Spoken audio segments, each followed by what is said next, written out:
YouTube, what's good, guys? Welcome back to the spot. It's your boy S Dub, and it's time to kill some boredom.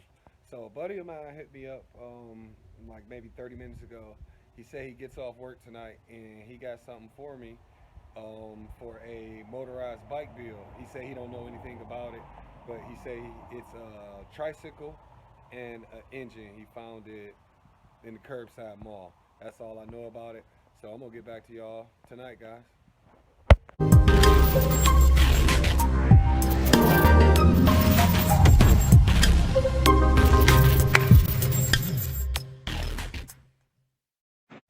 All right, so we over here, guys. So just let y'all know, here's a few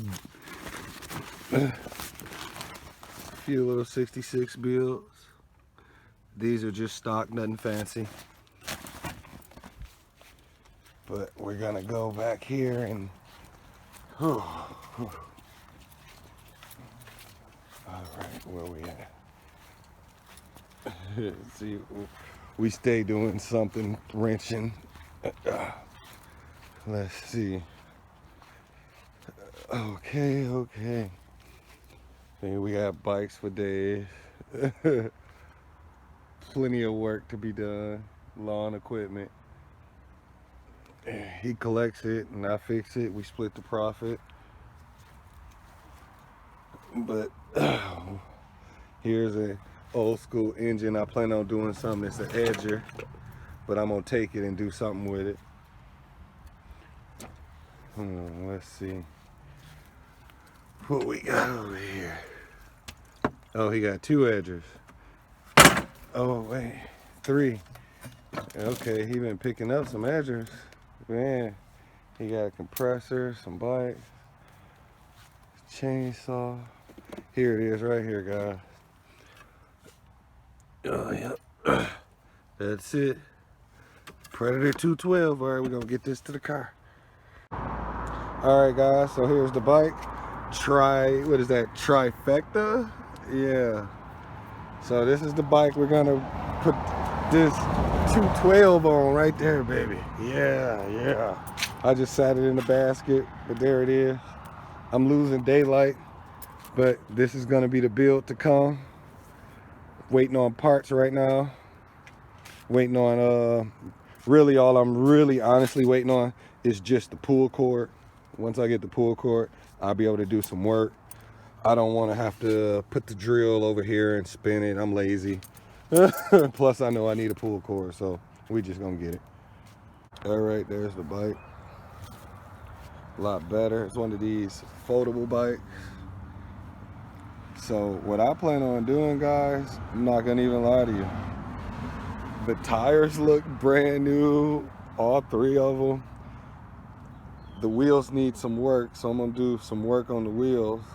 But as far as the bike, I think we're gonna go a hot rod red. Hit it like that.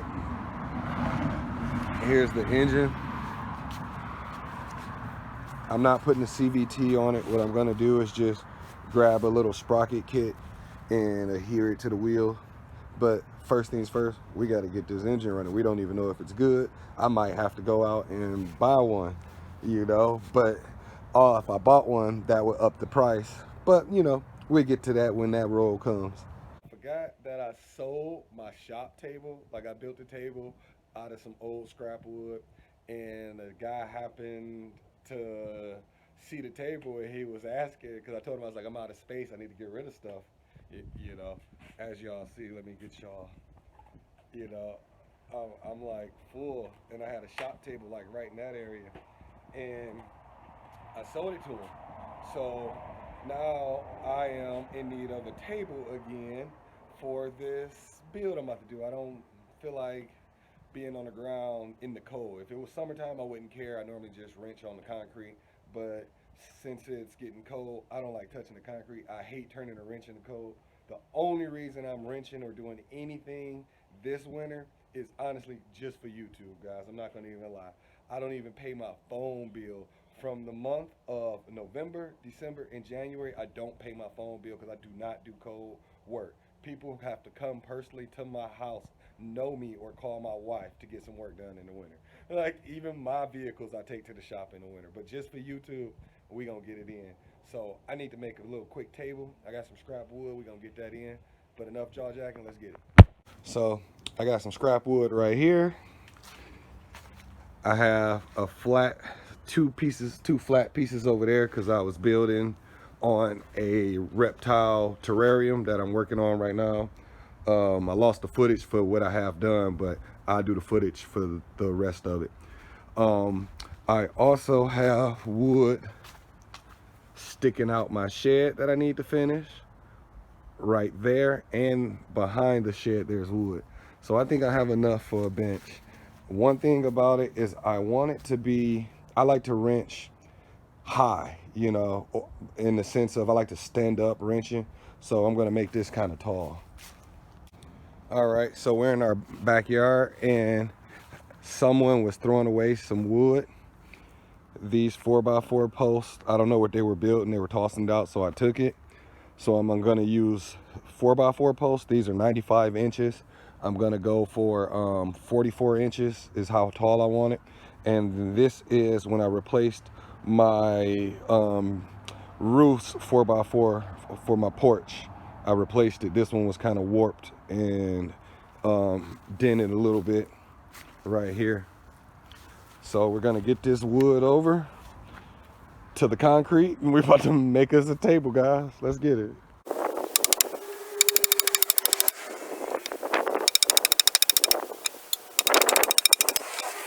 All right, we separated the wood. There's nails stuck in them, but we're gonna get those out later. Okay guys, so the wood I'm using, it's old wood. It's from somebody else's build and it's old. It's actually warped, but we don't need it to be perfect. It's just a shop table.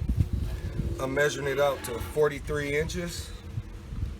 That's what I want the table. I want it to be a little high so I can stand when I'm wrenching.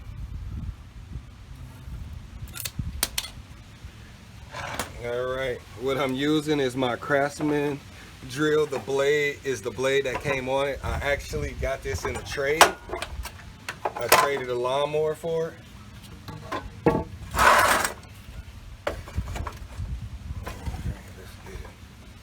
All right, cover your ears.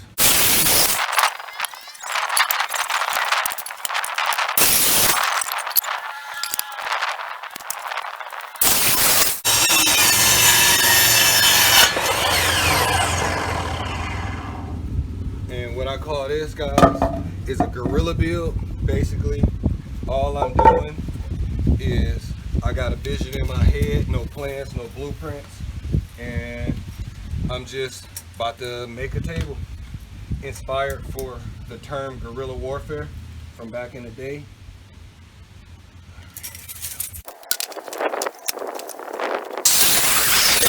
Batch of nails. That feels right.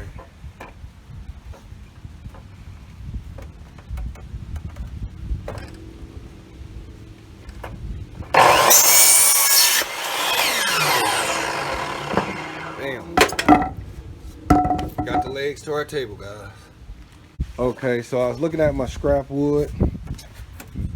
They're two different thickness. So because I'm going to be working on engines and stuff, something like that, I'm going to opt for the thicker piece of wood. All right, so I got the 4 corners already pre-screwed in.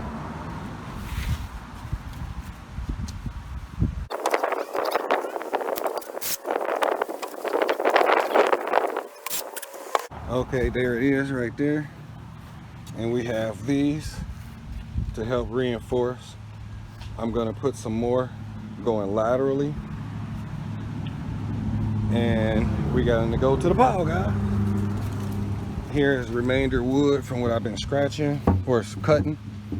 So I need a few pieces around this size. So we're gonna go over here. There she is. We're gonna go over here to the pile.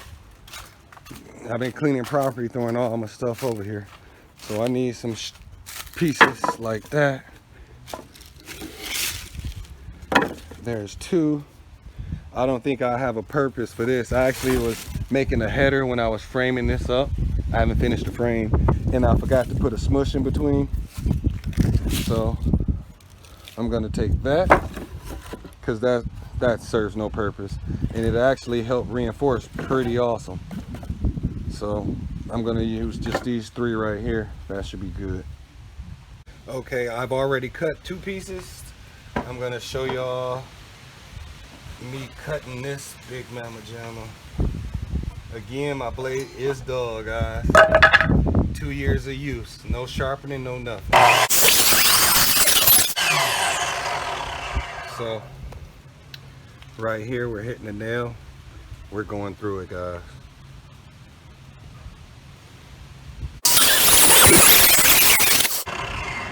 Cool down period.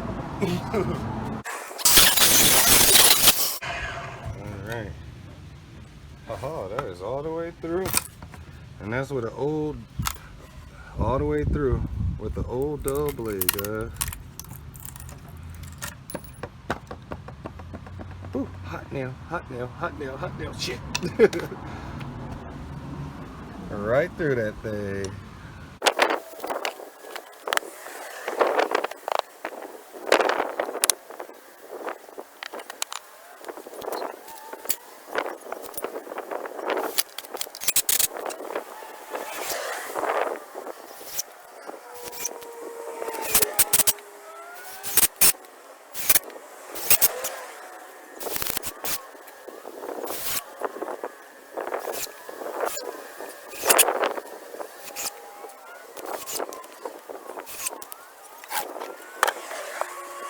Okay, there's our tabletop.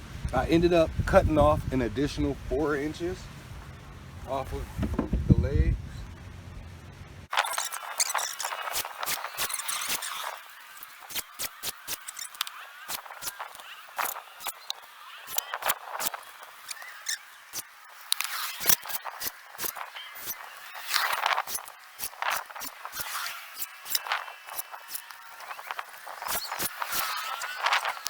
All right, so the legs are in.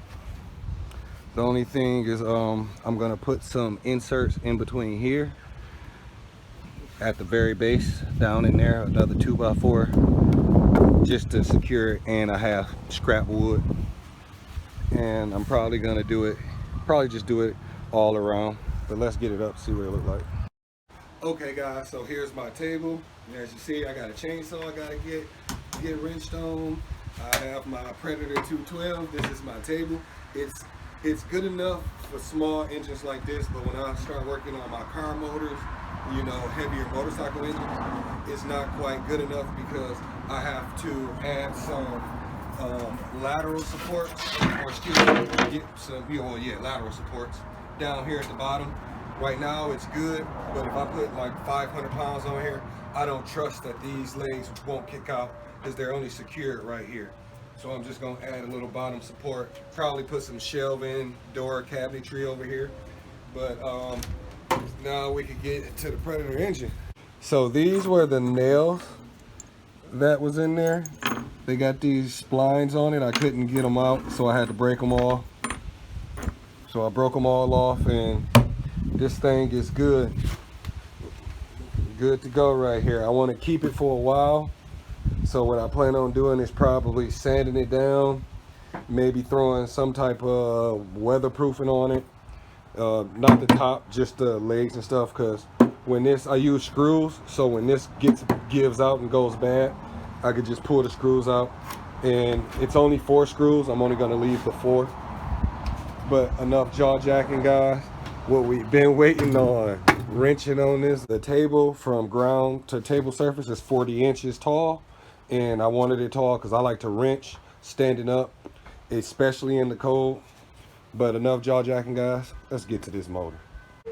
Okay guys, so this engine and the bike, he say, been sitting in his yard for a while, like at least a year. And when I picked it up last night, it was raining, and the only thing he had on the intake right here to prevent water was a bath towel.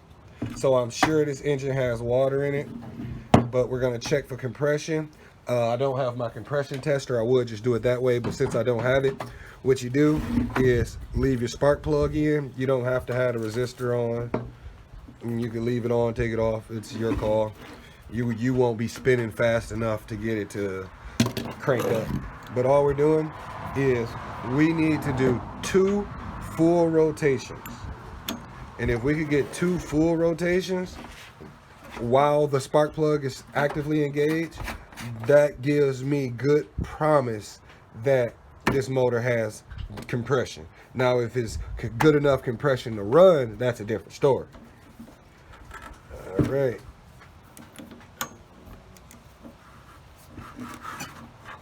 Okay. Sounds rough in there. Yeah, so I'm gonna have to definitely lube up some stuff. But has compression, guys. And to know it, I don't know if you heard it, but there's a little pop that happens. Also, when you start going on your compression stroke, it gets harder. That lets you know that you probably have decent compression. So compression is good. Tomorrow the pull cord will be here, so I could get on that. So what we're gonna do before anything is we're about to crack this engine open, and we're about to take off the oil sensor, and we're gonna take off the governor. We don't need that garbage. You know, I'm the type of person that I will trade all things on a vehicle or a motor for revs. I'm a 2-stroke fan, guys. You know, I get this ain't a 2-stroke, but I still try to apply 2-stroke concepts. You know, rev it out. All right, so I'm gonna get back to you. All we do is we take off these 2 bolts down here, 2, 4, 6, slide that on out, and that exposes our innards. The oil, last time I did this, unless they did some model change, the oil sensor's at the bottom and the governor is somewhere up here. Okay, the drill we're using, Craftsman. Oh, I broke my Hyper Tough, guys. You know, I'm cheap, but somebody gave me some DeWalt equipment. It's been sitting over here for a year. I haven't even touched it. I don't know if it worked, but he's gave me a reciprocating saw, and it looks like a hammer drill. So need to get a battery. I'm gonna borrow one from a friend, make sure they work before I even do anything. All right, guys, so here we go again. My wife bought me this. I don't know why. Oh wait, I do know why. She buys Hyper Tough because it's red, and red is one of my favorite colors. So I like it. It is leverage, baby, and no lube. So let's get it.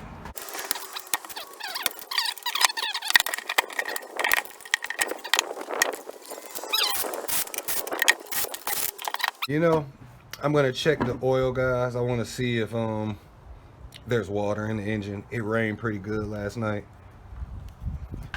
Oh, well, yeah, we got some leak. Let me get y'all in on that. There's definitely water in there, just from cracking this. Let me get y'all. There we go.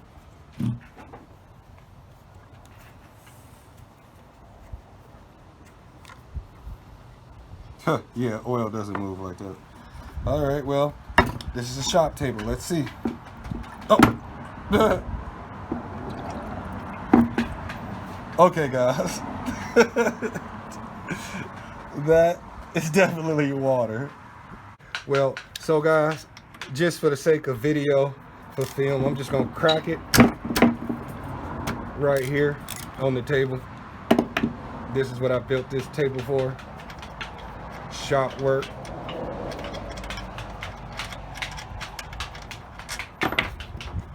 All right. Sometimes when you're lucky, you give it a few taps. I'm using a rubber mallet. You can use a brass. You can even use a regular hammer. Personally, I suggest to use a banging tool that is softer than what you're banging.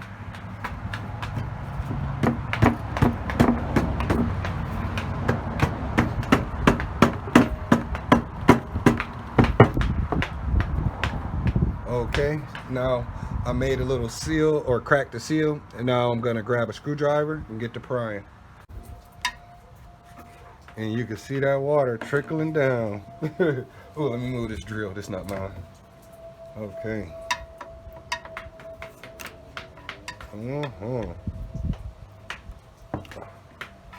And what I'm doing is leveraging on the fuel tank. You don't want to put too much force.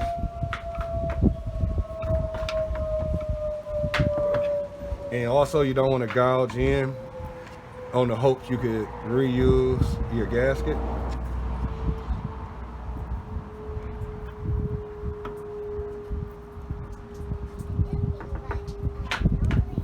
Oh yeah.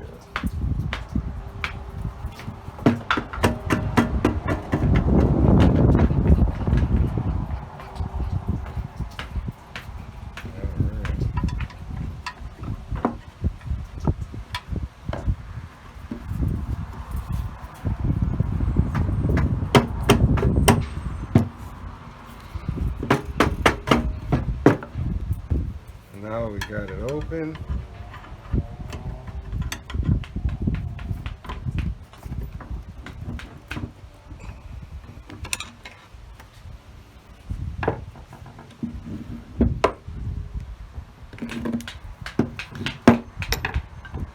Oh yeah, there's crap.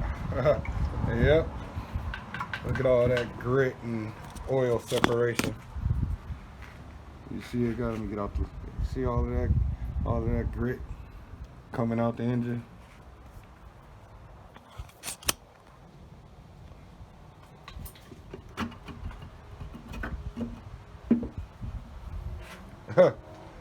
Okay, that's a no-go on the gasket, guys. And there's minor surface rust. But yeah, so we need to replace the gasket. Now, y'all are getting to see how this inside looks. Oh my goodness. That is gummed up, guys. Look at that. Wow. Yep, that is definitely in need of some work. And guess what? Your boy is gonna do it. Yeah, the gear looks good. Yep, nothing like a little cleaning can't do, a little sanding. So we're definitely not sure if the camera's picking it up, but they're up in this area. No, the camera's not. It's rust right there. That's the piston is up in here. So me seeing rust lets me know I definitely have to do a head job. So because I have to crack the head, this video series is going from a quick video series to a long series, because I'm probably just gonna make it a race monster and put it on the trike.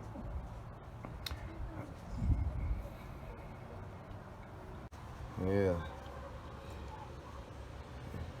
right there, right up in there, you can see that rust. Yeah, so this thing has definitely been sitting for a while, but we could bring it back, guys. We could bring it back. So I'm losing daylight, guys, so I'm gonna call the video here, and I will get back to you when I get parts and some daylight. Spot you in the next one.